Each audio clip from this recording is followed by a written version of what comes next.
संतोषी माता की जय। प्रिय भक्तजनों, आज हम इस वीडियो में संतोषी माता की व्रत कथा सुनेंगे। शुक्रवार के दिन माँ संतोषी का व्रत पूजन किया जाता है। इस पूजा के दौरान माता की आरती, पूजन तथा अंत में माता की कथा सुनी जाती है। तो आइए सुनते हैं संतोषी माता की व्रत कथा। तो उससे पहले प्रेम से बोलिए संतोषी माता की जय। एक समय की बात है, एक वृद्ध स्त्री का एक ही पुत्र था। विवाह के बाद वृद्ध स्त्री अपने सुशील बहू से घर का पूरा कार्य करवाती, लेकिन ठीक से उसे भोजन भी नहीं देती।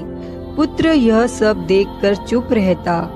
बहू दिन भर उपले थेपती, चूल्हा चौका करती, बर्तन कपड़ों के बीच दिन बीत जाता, लेकिन सास का व्यवहार ना बदला।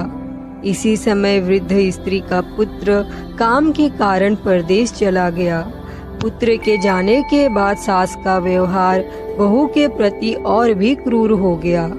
एक बार बहू मंदिर गई तो उसने देखा कि बहुत सी स्त्रियां संतोषी माँ का व्रत कर रही थी। बहू ने स्त्रियों से व्रत की जानकारी ली। स्त्रियों ने बताया कि शुक्रवार को नहा धोकर एक लोटे में शुद्ध जल लेना, गुड़ चने का प्रसाद लेना, सच्चे मन से माँ का पूजन करना, खटाई भूल कर भी ना खाना। व्रत का विधान सुन बहू संयम से व्रत करने लगी। बहू हर शुक्रवार माँ से प्रार्थना करती कि माँ, जब पति के दर्शन होंगे मैं अपने व्रत का उद्यापन करूँगी। अब एक रात संतोषी माँ ने उसके पति के स्वप्न में दर्शन देखकर घर जाने का आदेश दिया। तो पति ने कहा, सेठ का सारा सामान अभी बिका नहीं है, रुपया भी नहीं आया। माँ की कृपा से अगले ही दिन सेठ का सारा सामान बिक गया तो सेठ ने भी पति को घर जाने की इजाजत दे दी। घर आकर पुत्र ने अपनी माँ और पत्नी के हाथ में काफी रुपए रखे। पत्नी ने कहा, यह सब संतोषी माँ की कृपा का फल है, मुझे अब उनका उद्यापन करना है। बहू ने सभी को न्योता दे उद्यापन की तैयारी की, लेकिन पड़ोस की एक स्त्री बहू के सुख से ईर्ष्या करने लगी। उसने अपने बच्चों को सिखाया कि तुम भोजन के समय खटाई जरूर मांगना। उद्यापन के भोजन के समय बच्चे खटाई के लिए मचलने लगे तो बहू ने उन्हें पैसा देकर बहलाने की कोशिश की। बच्चे उस पैसे से दुकान से इमली की खटाई खरीद कर खाने लगे तो संतोषी माँ ने बहू पर कोप किया। उसके बाद फिर राजा के दूत उसके पति को पकड़कर ले जाने लगे।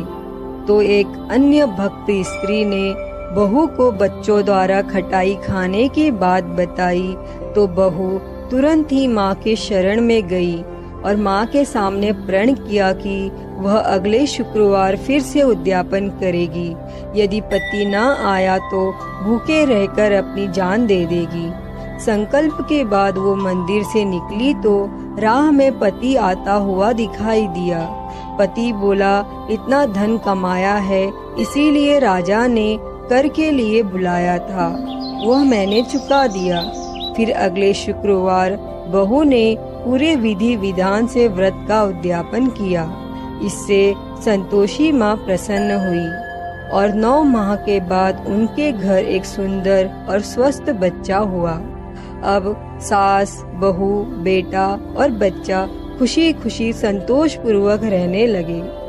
हे संतोषी माता, जैसी कृपा आपने उस वृद्ध स्त्री की बहू पर की, वैसी ही कृपा इस कथा को कहते, सुनते और हुंकारा भरते पर करना। जय संतोषी माता। प्रिय भक्तजनों, मैं उम्मीद करती हूँ कि आपको यह संतोषी माता की व्रत कथा पसंद आई होगी और अगर वीडियो अच्छी लगी हो तो इसे लाइक करें, ज्यादा से ज्यादा शेयर करें और कमेंट बॉक्स में संतोषी माता की जय लिखना ना भूलें और महाकाल भक्ति ज्ञान चैनल को सब्सक्राइब कर नोटिफिकेशन बेल को जरूर ऑन कर लें। हर हर महादेव। धन्यवाद।